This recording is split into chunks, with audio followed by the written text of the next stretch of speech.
you and I, Adam, we talked about, why, like, we talked about Jennifer Aniston. Like, why do we care what Jennifer Aniston thinks, right? Yes, why? Well, we should be asking that about O.J. Simpson, maybe, because he made a video of himself talking about the Republican debate.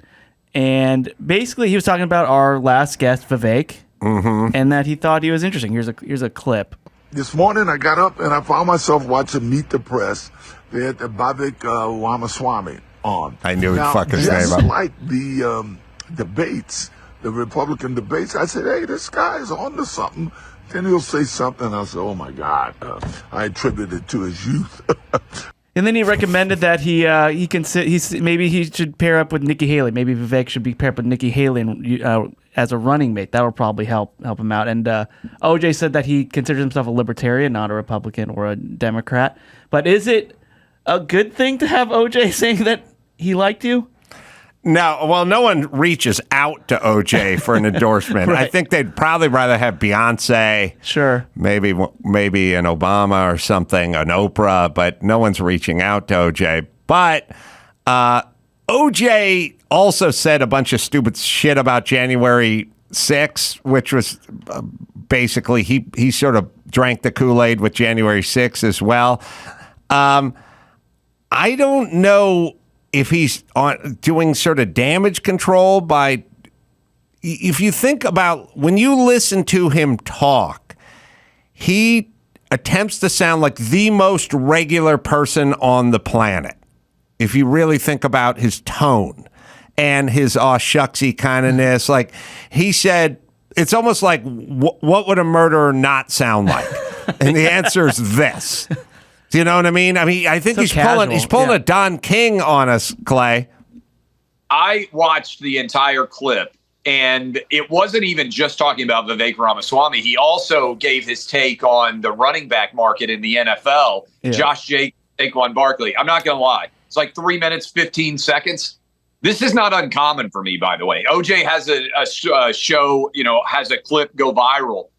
Other than the double murder, I find OJ to be far more reasonable than the average person in the world of sports. And I actually, myself sitting back, I like his take on Vivek Ramaswamy. I was like, this is not a bad take. And his take on Jacobs and Saquon Barkley was not a bad take. Although I think you'll love this, Adam. I have a good friend in Vegas, and she is out regularly around OJ. And this is evidently completely true. Girls in their 20s or 30s, OJ is just slaying them. Wow. Can you imagine if your daughter was banging Simpson? Like, and I just, you talked about how dumb people are. They know that OJ is famous, but if you're like 25, you don't know that he basically cut his wife's head off. Like and can you imagine if your daughter, like you call your daughter on FaceTime and she's out in Vegas and like she rolls over and she picks it up and she's in bed with OJ?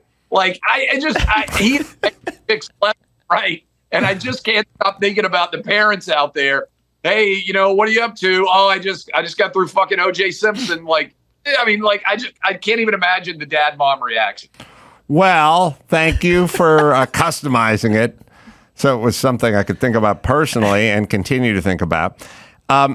So let's just do the sort of infamous serial killer math. We all know and lament the fact that we have a culture where Charles Manson got much more potentially could have got much more pussy inside of prison than I could have got on the outside on a construction site when I was 23. That's sad, but that's the world. And so we all understand the concept of the infamous killer who is getting marriage proposals from inside his cell room. Yeah. Well, this is that, but outside of a cell. This is, what He's if accessible. Charles Manson never did time?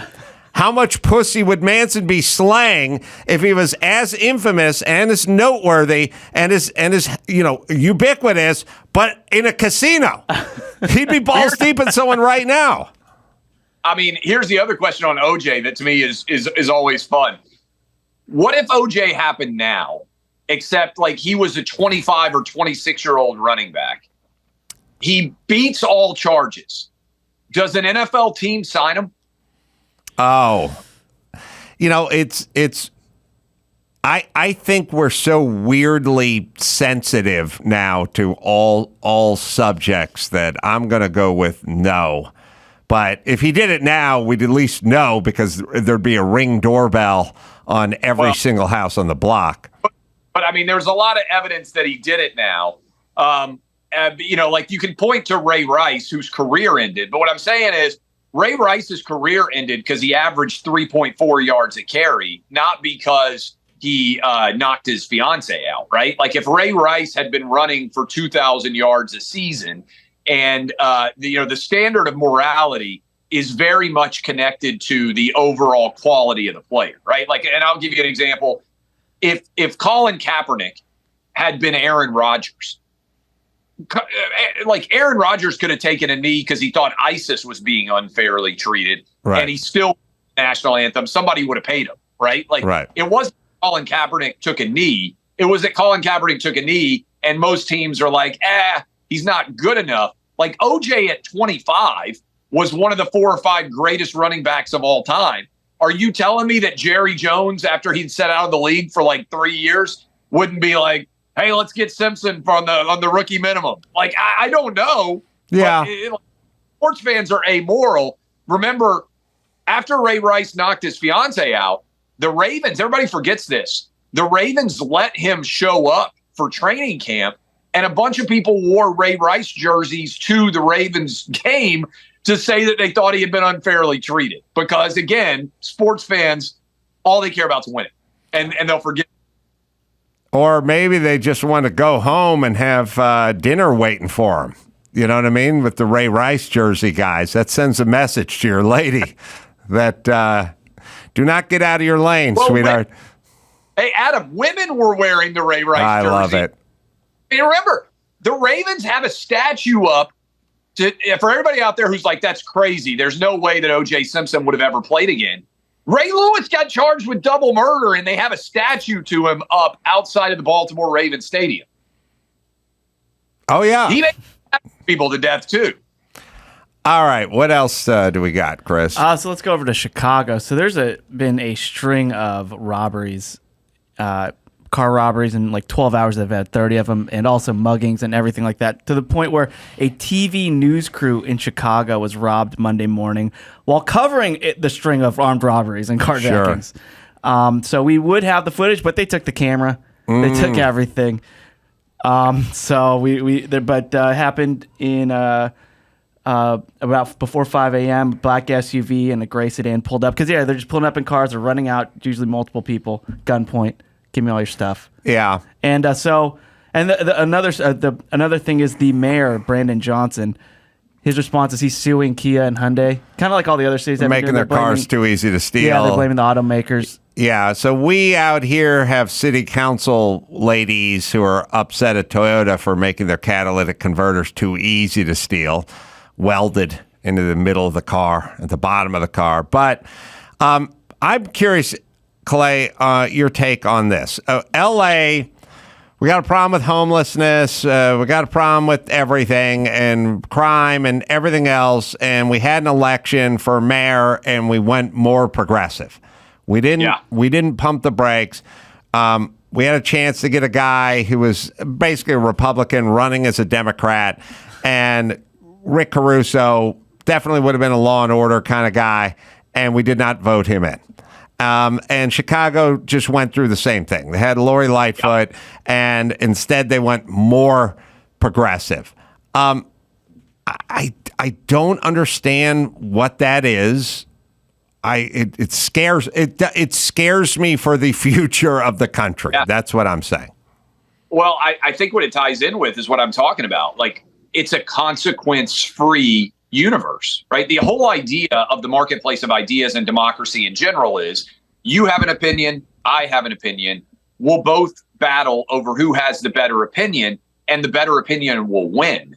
Well, how in the world is anybody saying LA's bad? I want more left wing and less competition for those ideas. Same thing in Chicago, same thing in Washington, D.C. and Philadelphia and all these other, New York City to a certain extent.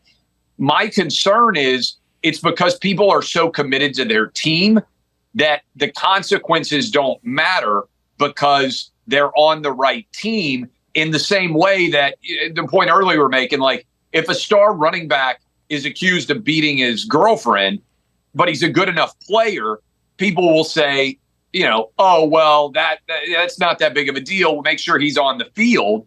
It feels to me like we've reached that world in politics. And I think partly it's that the media is now also culpable on one side in particular, but there are no consequences. The people with the bad ideas are more married to their bad ideas because it takes more commitment to hustle a bad idea, to foster a bad idea. That's a lot of work.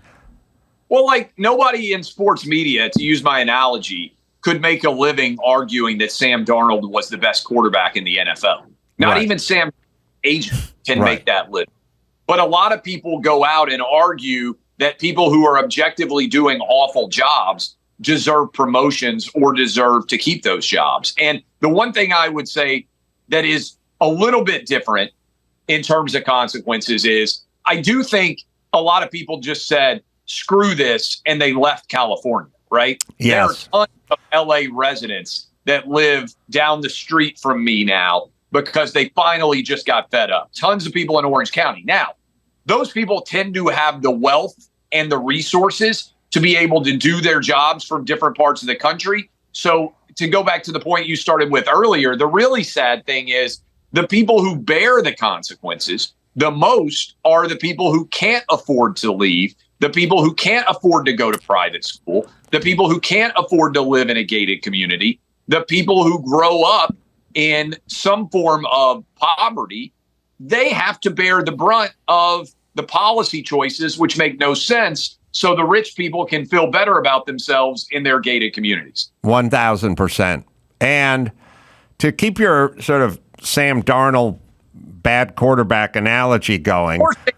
I hope he's not a listener. I know he's from a huge Adam Carolla guy. He's like, I got to get away from football. I'm just going to listen to Travis and Carolla talk. And then boom, he just gets wrecked. He's trying to disappear for football. So anyway, I apologize if for anybody out there who was hoping not to have to talk about Sam Darnold.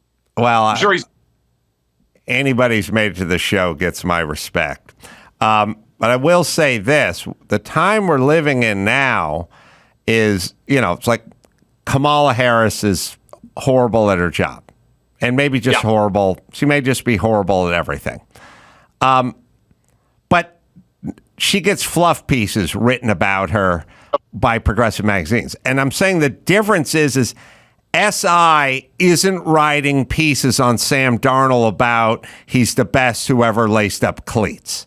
Yeah. That's the difference of the time that we're living in. There are consequences in sports, right? I mean, that's what's so interesting. Like, you can't argue that an awful team is actually a good team in a barbershop. You'll get laughed out. You can't argue that an awful athlete, like we can debate LeBron versus MJ or Kobe versus, I don't know, Kobe versus Karl Shaq. Malone. Yeah, Laker or whatever it is, right?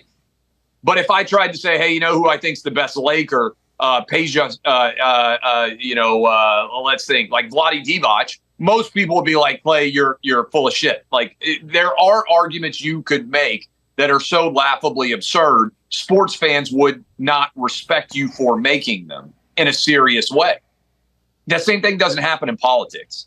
And that is scary because politics is so much more significant than sports, yet sports requires more factual honesty in its debates than politics does. Well, I was laughing with Dr. Drew about this on the ride in because in politics, our economy is shit. It's going to get shittier. I live in LA. Gas is $5.50 a gallon, and Joe Biden has put his name on it. We're going with Bidenomics on this one. Like, my feeling is I would want to get my name as far away from what is going on from an economic standpoint in this country, and it's all for shit now. But he's labeled it. He's put his name on it, which the bill to spend more money and called it the Inflation Reduction Act. Right. Like you couldn't be like, hey, we just signed.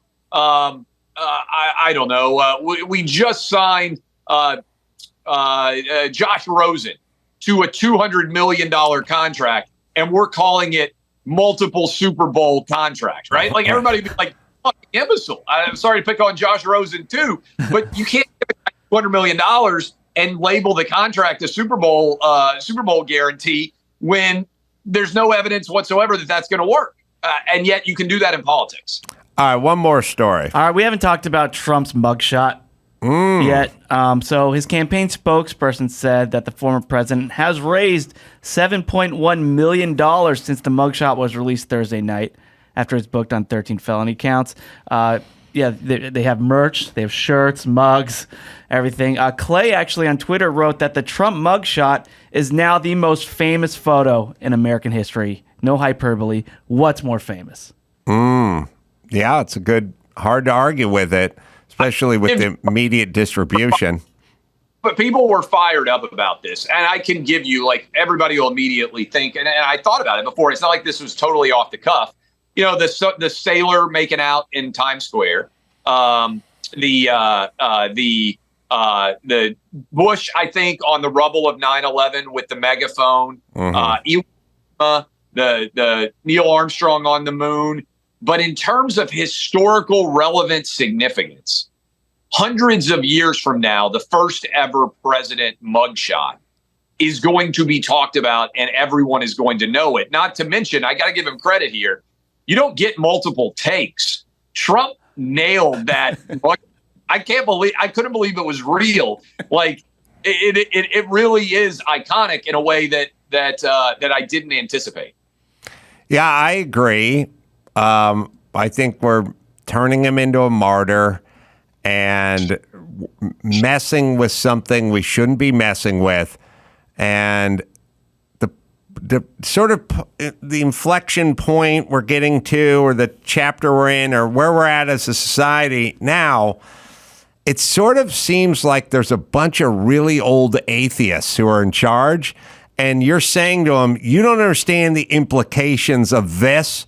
You don't understand what comes next. You don't understand what our children, what their country's going to be. And they're like, I got one foot in the fucking grave.